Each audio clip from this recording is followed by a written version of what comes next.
والسياسي واللي طالب مزيد من الحريات. أعلنت مصادر للجزيرة بأن الرئيس التونسي زين العابدين بن علي قد غادر البلاد. مباشرة معنا من تونس.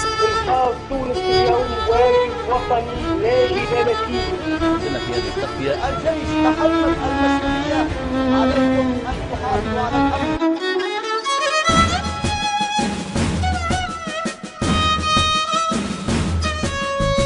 بالفراش بدت ثورتنا شد فيها الجيل، وباسم الشغب تحبسنا هيك العنوان، والمتراك تخبت فيها ديما منودين، وعطيتي كلمة حرية ديما بريزونيين، حتى بشاش الجروبات الكل منعتوها، حطيتوني في الحبس امي بكيتوها، جيتوا على جميع الناس البلاد نهبتوها، دمي فاروقي صحيت في الثورة،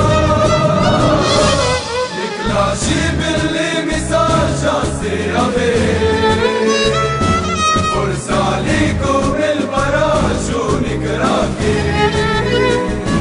بيت ولا رزقي وندخل البلاد، شعر الشماتة فيكم مع السنيان، ريزيستانسا في الفراق.